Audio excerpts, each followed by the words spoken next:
আপনারা কি পেঁয়াজ আটকে গিয়েছে? আমি তো 600 টন মাল কিনে রাখছিলাম, কিন্তু একটা মাল আনতে পারি নাই। একটু পারেন নাই? একটা মাল আনতে পারি নাই।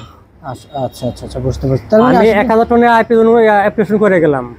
তখন যদি বলতো যে না আমরা আইপি দিব না বা আইপি হবে না, তখন তো আমি মালগুলো কিনি নাই। আমি 1000 টন আইপি করে আমি 600 টন মাল কিনছি, কিন্তু 600 টন মাল তো আমার এখানে প্রায় 1.5 কোটি টাকার মালও যায় কিনা, কিন্তু একটা মাল তো আমি আনতে পারি নাই।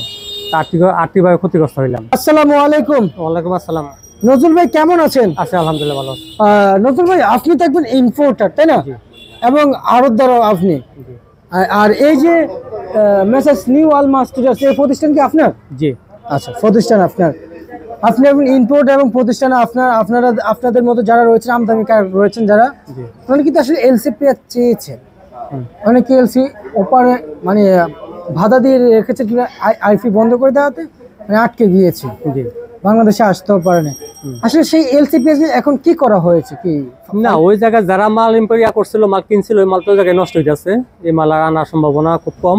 আর এখন আর আইপি মনে হয় দিবেও না। আর আইপি দিয়েও মানে কোনো লাভ হবে না, কারণ কৃষকের যে পরিমাণ মাল মজুত আছে, এই মালে আর 2 মাস এমনি নর্মালি চলে যাবে। আচ্ছা আচ্ছা আচ্ছা, সেক্ষেত্রে কৃষকের স্বার্থ চিন্তা করলে আইপি না দেওয়াই ভালো। আর আমরা ইম্পোর্টার চিন্তা করলে তো আমরা আইপি আনলে দিলে আমাদের মাল আনতে পারলে 2টা লাভ হবে আমাদের।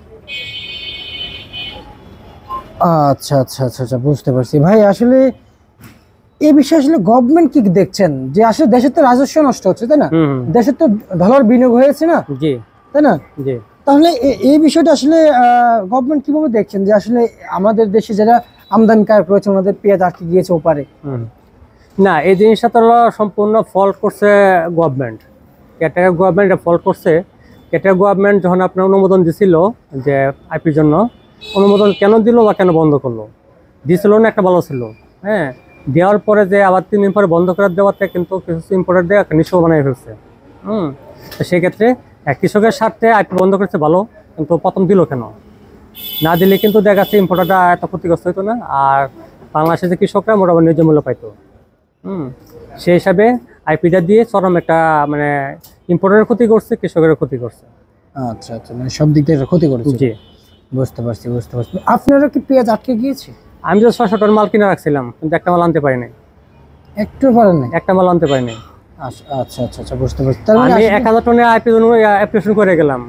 তখন যদি বলতো যে না আমরা আইপি দিব না বা আইপি হবে না, তখন তো আমি মালগুলো কিনি নাই। আমি 1000 টন আইপি করে আমি 600 টন মাল কিনছি, কিন্তু 600 টন মাল তো আমার এখানে প্রায় 1.5 কোটি টাকার মালও যায় কিনা, কিন্তু একটা মাল তো আমি আনতে পারি নাই।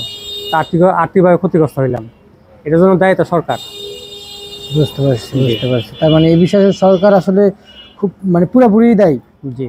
আচ্ছা, আর একটু জানার চেষ্টা করছি আজকের বাজারে আমাদেরকে পেঁয়াজের দাম সর্বোচ্চ সর্বনিম্ন জানাবেন। সর্বনিম্ন বাজার 50 টাকা, আর সর্বোচ্চ বাজার 65 টাকা।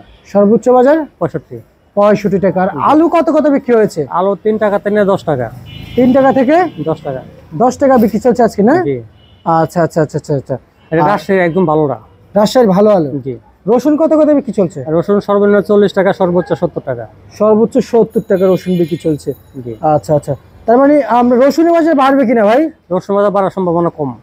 ভাড়ার সম্ভাবনা কম রয়েছে। আচ্ছা আচ্ছা আচ্ছা, বুঝতে পারছি।